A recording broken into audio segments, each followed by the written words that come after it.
Salut, donc voilà, c'est ma deuxième vidéo pour parler du gang stalking, le harcèlement en réseau. Je suis victime de harcèlement en réseau, de mind control et voilà et de sorcellerie des stalkers depuis à peu près 4 ans.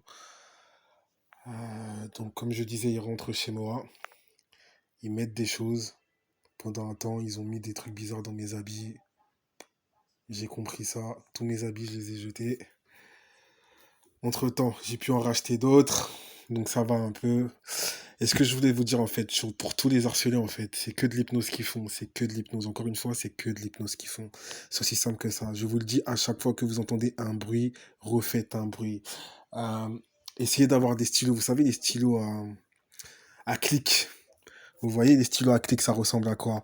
Donc, les stylos à clic, c'est tout simple. À chaque fois que vous entendrez un bruit de l'harceleur, utilisez votre stylo. Je sais que ça va vous sembler un peu bizarre ce que je raconte pour l'instant, mais faites-le et vous verrez en fait. C'est que ça coupe en fait leur truc en fait. Je sais pas ce qu'ils ont mis dans le corps, mais le corps en fait réagit comme une machine, d'accord? C'est-à-dire qu'à partir de l'instant où le corps réagit comme une machine, ça veut dire ça défonctionne comme une machine. Donc à partir de là, eux ils font des clics en fait, ils enclenchent quelque chose. À vous de refaire des clics pour déclencher, pour désamorcer la chose en fait. Soit c'est de l'hypnose en fait qu'ils vous font. Par exemple, ils vous font à chaque fois que vous allez vous lever ou que vous allez faire quelque chose, ils vont essayer de vous faire un bruit, un tac en fait pour vous bloquer.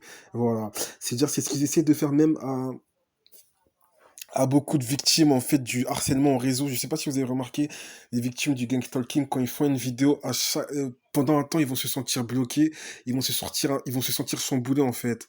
C'est juste l'hypnose qu'on leur fait. C'est-à-dire que même moi je suis en train de parler, ils essaient de faire un blocage en fait. Ils essaient de faire de l'hypnose en fait histoire de me bloquer sur ce que je suis en train de raconter.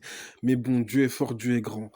Comment ça fonctionne leur chose? On a parlé de ça hier en disant que c'était par rapport donc au chemtrail, à ce qu'il y avait, c'est ce qu'il y avait comment ça s'appelle, ce qu'il y avait dans les supermarchés.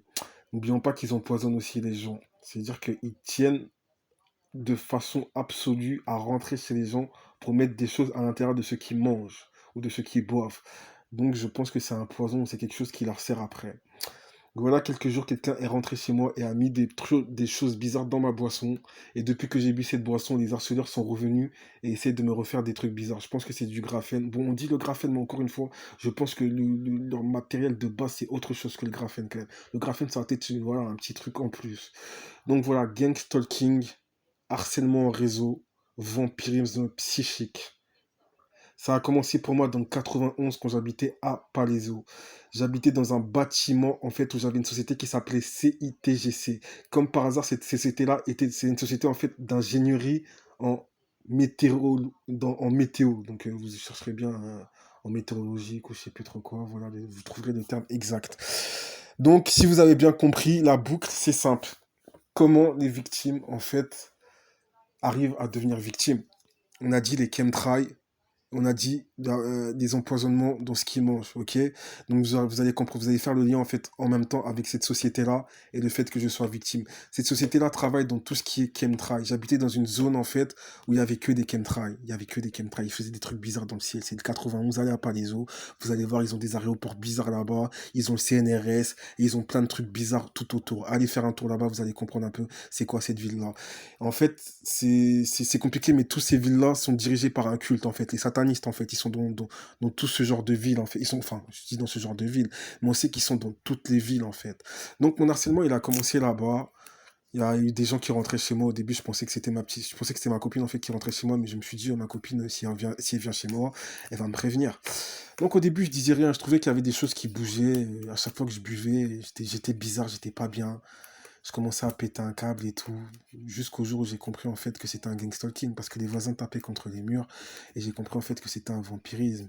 C'était un vampirisme psychique qui s'opérait en fait. Donc bien plus tard, j'ai compris en fait que c'était un réseau, ce réseau-là, voilà, c'était un réseau de vampirisme. C'était des bouffeurs d'énergie en fait. C'est-à-dire que là, je suis chez moi, depuis 2 4 jours, ils m'ont pris pour de la nourriture. Ça veut dire qu'ils ne font